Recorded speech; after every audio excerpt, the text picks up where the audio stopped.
Western Australia is fast establishing itself as an international sporting mecca, and today the best on earth are in Perth for the 9th ITU Triathlon World Championships.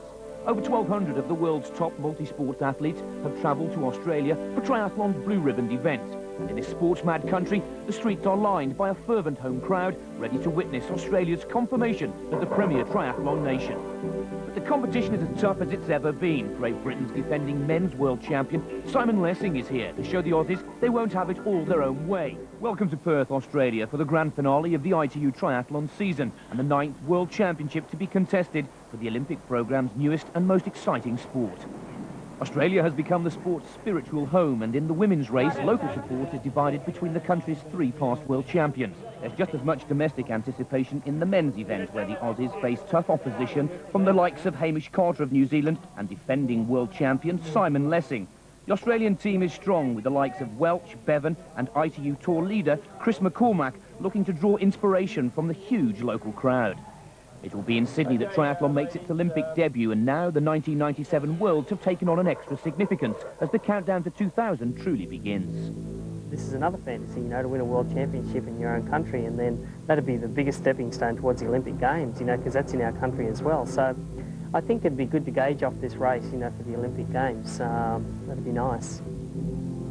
This has been a big summer of sport for Western Australia. The triathlon event is just one of 10 world championships taking place in the city this year.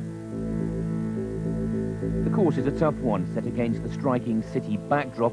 It's a spectacular, spectator-friendly test of the athletes' all-round abilities over the 3 stages of the Olympic distance triathlon. We start with 2 laps of swimming in the Swan River, followed by a testing 5-lap bike course right through the centre of Perth.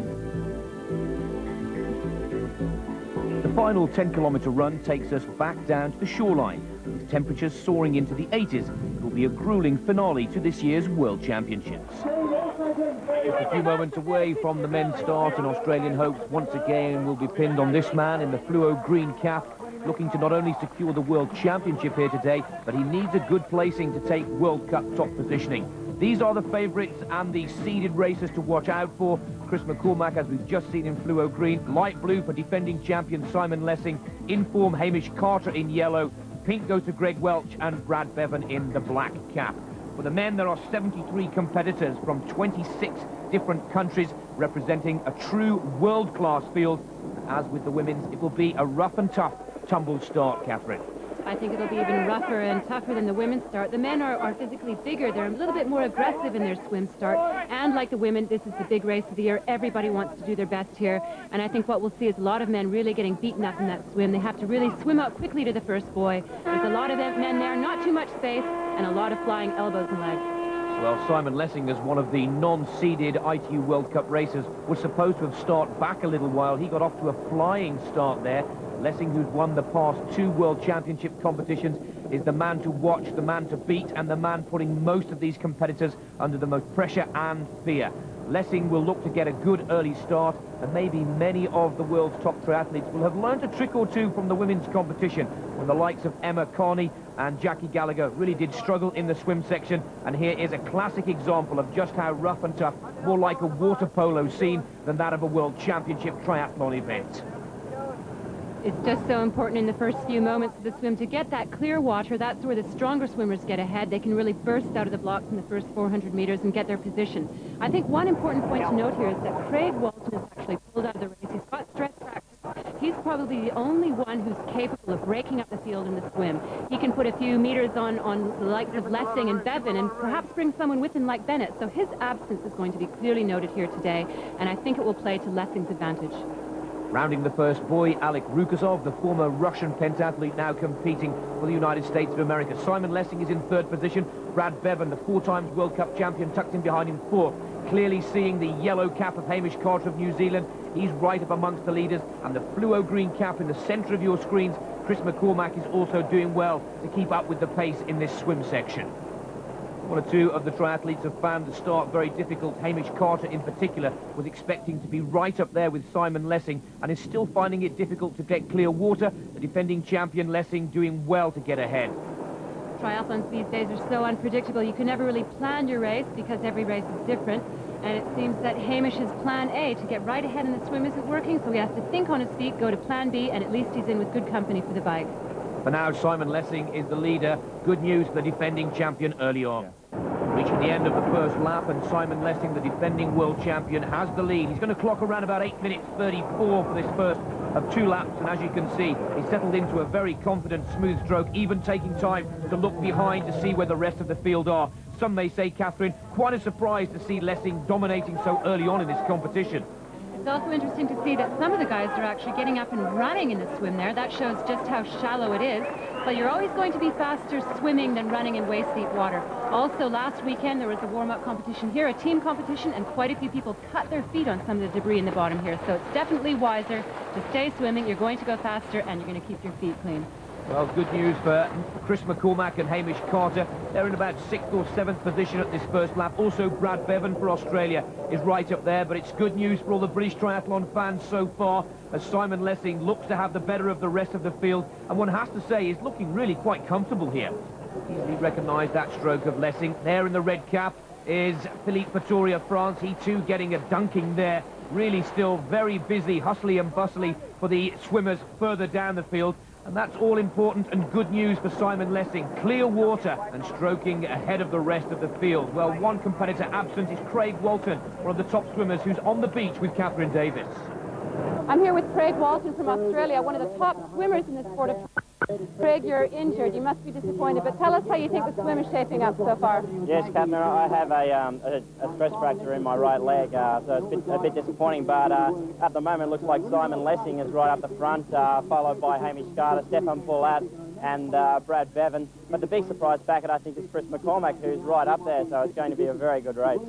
Well, Craig, you were the last man to beat Simon Lessing 2 weeks ago. Do you think he's beatable? Yeah, Simon is very beatable, as I showed 2 weeks ago. It just takes the right day and it takes the right performance, but I think Simon's going to be up there, so today it's going to be very hard to beat him. I can't see anyone coming off the bike in front of Simon, so I think it's going to be a pack of 30 or 40 people off. Well, if it is a pack of 30 or 40, you can guarantee that the top Australians will be amongst them. They're the main challengers to Simon Lessing here today, and they'll be led by Chris McCormack, the young Australian who has dominated the ITU World Cup Tour standing so far this season. But he needs a good result here, not only to take the world crown, but also to wrap up the World Cup Tour title.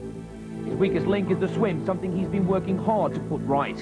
Well, that's been my main priority for the last 10 weeks, is getting in the pool and really putting out some big swim miles. I've just linked up with a coach in Sydney who's probably one of Australia's best known coaches. He's had a lot of Olympic champions, and his name's Dick Kane, and we've worked really hard over the last 10 weeks to pick my swim up for this race. So I'm confident of being in that front group, out of the water, and feeling a lot of pressure on the bike when I do get out. 3 times world champion Simon Lessing is the first out of the water and is still on target to claim title number 4. Tucked in just behind him for the United States of America is Alec Rukasev. Brad Bevan in the black cap is there for Australia. Jean Salme of France will be out of the water in 4th spot. Greg Bennett is also looking good for the Australians, seen there in 5th position. And Chris McCormack has also achieved his early goal, coming out of the water in 7th in the yellow cap there. Also is Hamish Carter doing well to keep the hopes of a medal for New Zealand alive. The transition from swim to bike is about 300 meters, so if one of the athletes gets a really good run into transition, gets his bike, gets out onto that first hill, he can really make up some time on his rival. Greg Welch climbs out of the water. The 1990 World Triathlon champion has a lot of time to make up. Lessing rounding this, what can only be described as quite a long transition area, puts glasses and bike on and looks to set off on his way. He'll be pressed very closely by Brad Bevan, who looks to be having a much quicker transition than the British world champion. There's Chris McCormack also looking to find time in the transition. And once again, the speed of switch from swim gear to bike gear is absolutely essential, because for me, Lessing looking a little slow and the Australians looking very quick. Departing there is Miles Stewart, keen to stay with the lead group, but it looks as if Greg Welch has missed out and will find himself in the first chase pack rather than being up there with the leaders. Disappointment for one of the top Australians and pre-race favourites here today. As Brad Bevan and Chris McCormack now become the early leaders for Australia, drawing ahead of Simon Lessing, who was first out of the water in the swim section, now finds himself already down in 3rd spot. Brad Bevan turns around, looks to see who's going to go with him as the first group decides the top positions. The official result of the swim section sees Simon Lessing the fastest, just ahead of Bevan, Hobson, Rukasev and McCormack, who'll be delighted with his 5th spot. On Sunday, the bike's going to mean quite a bit. If you haven't done enough biking, or if you're a weak cyclist and a very good runner, it may take the edge off your run. So it's excellent to see we've got a slightly hilly bike, and I think it makes for a fairer, more of a triathlon type race as opposed to a swim-run race. Towards the end of lap 1 and McCormack is making his breakaway. This could be a crunch part of this World Championship competition. Very early on, we've seen cyclists dominating competitions before now, in particular on city centre courses, when Greg Bennett took it away from them in the cycle part of the competition in Monaco, and it's looking like a repeat here. McCormack has made a break. Many may say too early, but for now has the advantage over the rest of the pack, some 8 seconds clear. The question, can he maintain this, or will they come back at him, Catherine? I don't think anyone can take a lead away from the chase pack at this point. Chris is a very strong cyclist, but the others aren't going to let him go away. They know that he's a very strong runner as well. I think that Chris is just so thrilled to be in the lead group at this point of the race. He's usually still playing catch-up at this point, so it really is an exciting race for him so far. Quite rightly pointed out, because the group now are picking up the pace, which includes Hamish Carter, Lessing, Brad Bevan, Miles Stewart, Stefan Poulat. They're averaging a speed of around about 40.8 kilometres per hour, and they're not going to let this young Australian take it away this early in the event. This is the second chase group who find themselves some 51 seconds behind, and Wes Hobson must have had a few problems out there because he was with the leaders earlier on. He now finds himself amongst Amy and Welch with work to do as the lead group really are starting to push hard, particularly as Chris McCormack is determined to take up the pace early on. That's Greg Bennett there in the yellow helmet catching up to Chris McCormack, but they're only 2 or 3 seconds ahead of that chase pack. So although the Australians have dominated the early part of this race, it's good to note that it's a very international field out there. In that chase pack, we've got 3 members of the French team. Not Philippe Fattori, who had a few problems in the swim there, but we've got Vignet, Jean-Selme, and Poulat there in the first group. So that's very good to see that there's a lot of men out there from other parts of the world, particularly from Europe, taking up the chase. Well, Greg Bennett is one of the most dynamic cyclists on the ITU World Cup Tour. He had that thrilling event in Monaco where he took up the pace, drew clear of the pack and claimed first position there, and Bennett could be looking to do the same here once again, out of the saddle, climbing this difficult hill. It's around about a 500-metre climb that they'll take in 5 times, and this really is a key part of the course, makes it a course that's good for the cyclists, not just the runners, and Bennett has the advantage from McCormack. 23 kilometres into the race, Greg Bennett still leads for Australia. Lap 3, as it was for the women, is the fastest for the men. An average speed of 43.1 kilometres per hour, around about 11 minutes 19. Hamish Carter is tucked right in behind Greg Bennett, who is pushing very hard and really taking these cyclists along at a frightening speed. And this really is aggressive work from Bennett. He knows only one tactic, and that is to go hard and at the front, and he's doing just that.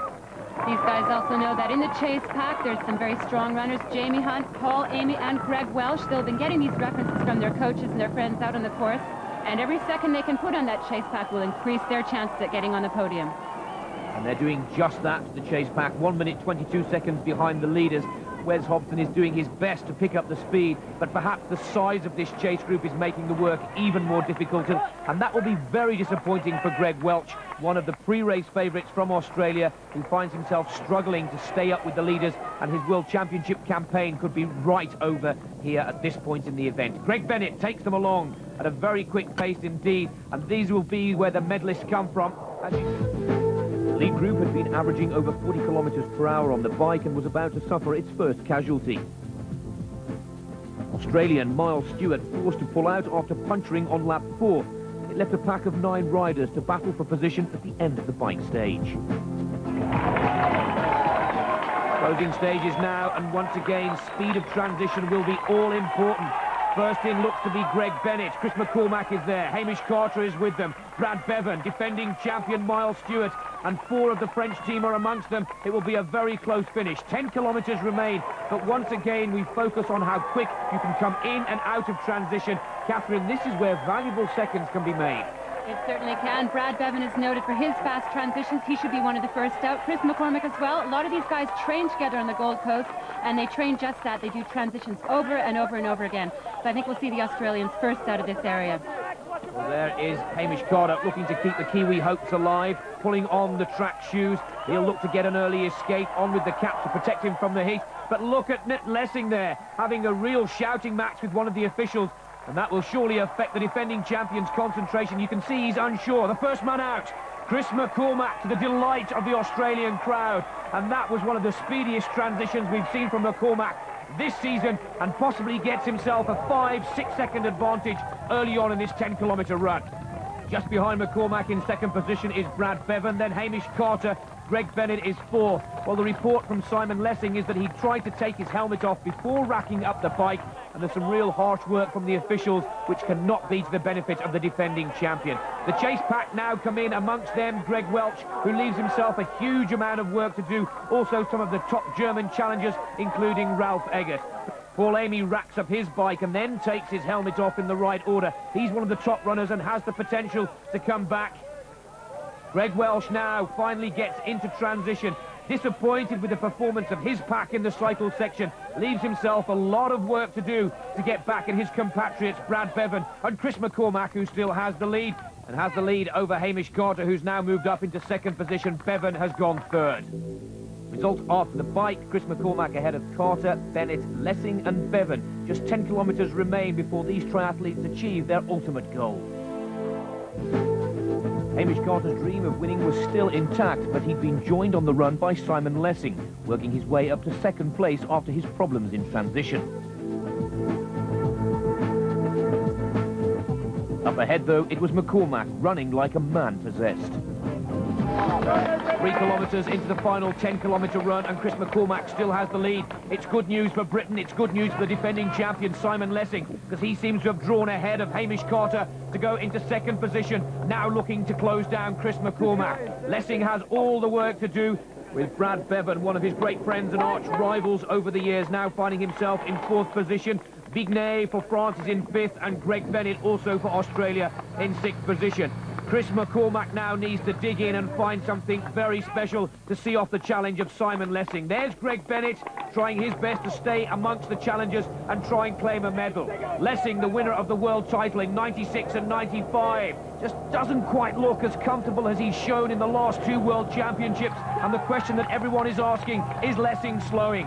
One man that seems to have the support of every member of the crowd right now is Chris McCormack. If they're not offering him liquid intake, they're cheering his every stride. Greg Welch finds himself in 10th position, running with Jamie Hunt, Amy Eggert and Simon Whitfield, the newcomer from Canada. We go back to the leaders, and he is tiring. Simon Lessing is finding the going very tough indeed, because Hamish Carter has joined Britain's defending world champion. The question, can they catch Chris McCormack, who really is being pushed along by the crowd, if nothing else? He rounds the tight bend, has the opportunity to look exactly how far behind Lessing and Carter are. They both check out each other, and they can both see that McCormack is setting a blistering pace and is now running out for the world title of 1997. It's sad news for the British fans, because now Lessing finds himself down in third position and perhaps is now realising that his world title has slipped through his fingers. Carter now strides clear and sees whether he can catch McCormack. Brad Bevan down in fourth position, battles in vain, perhaps will try to take that bronze medal away from Simon Lessing. He too looking a little battle weary. McCormack pumping the arms, trying to keep the rhythm going. You can see it's painful, it's hurting, but the world title is his for the taking if he can just keep this pace and rhythm going. He's halfway through the run section and clearly looks the strongest of the leaders. Chris McCormack, in only his second year as a full-time triathlete, is poised to write a new chapter in triathlon history if he can maintain his pace. Well, it'd be a dream come true, you know. I watched all these guys in the past, Greg Welch and Miles Stewart, win this race. It's the race for triathletes, you know. You're a triathlon immortal if you win this, and the English have had it for 5 years now, and it's about time someone else got it. And if that'd be me, it'd be fantastic. And if it's not, you know, I've got a few more years left in me yet. But if I win, I'll drink some me for sure. It'll be the, you know, probably the pinnacle of my life, I'd say, if I won today. This jubilant Australian crowd could sense that there's a potential double on the cards here. Chris McCormack should just show now enough determination to hold off Hamish Carter of New Zealand, who's had a superb run section, but looks to be running out of steam. He turns around, he sees that he's got enough. McCormack begins to celebrate, and Catherine, this will be one of history's great moments in the sport of triathlon. This is great for the sport, Nick, to see some new faces. It's really upsetting the old order. Chris is heading for a sub-30-minute 10K. This sport is just getting faster and faster all the time. McCormack will make a double here. He will also wrap up the ITU Tour World Cup title, as well as becoming the world champion, the first ever triathlete to do so. It is double celebrations. It is double celebrations not only for McCormack, but for the Australian Triathlon Federation. The 1997 World Triathlon champion is Chris McCormack. Sheer delight coupled with exhaustion, but McCormack is the world's #1. Hamish Carter, the winner of the last 2 World Cups of the season, has had to settle for the silver medal. It was the bronze in '93. He's gone one better in '97, and Carter is congratulated by McCormack, but McCormack has got the better of his great friend and arch-rival from New Zealand. We wait to see whether it will be Lessing or Bevan for 4th or 3rd, and Simon Lessing says goodbye to his World Championship crowd and hands it back to the Australians. A well-deserved bronze medal for Lessing, who will need to put some work in if he's to come back to Switzerland next year and regain the world crown. To complete a great day for host nation Australia, Brad Bevan came in 4th, Greg Bennett 5th, and Greg Welch an amazing run to take 6th position. Paul Amy for New Zealand in 7th spot. Simon Lessing has to settle for the bronze medal. Hamish Carter the silver, but what a great day for Chris McCormack, making it double gold for Australia. You know, I thought if I got out fast in that first 5K, anyone caught me, I'd be definite position on the podium. And a lot of people out there were yelling at the times, and I realised they weren't making an impression. I thought, 5K to go, and I'm a world champion, and the Australian crowd, this is unbelievable, and it's about time we got the title back, and I did it. I can't believe it. Scenes of jubilation here in Perth, Western Australia, as Chris McCormack is crowned the world champion. He's also crowned the World Cup champion for this season, ahead of Carter and Greg Bennett, Garg, the best of the Europeans. I'm sure we will agree that was an absolute thrilling end to the season. Congratulations to all of those who competed in the World Championships and the whole of the ITU World Cup Tour.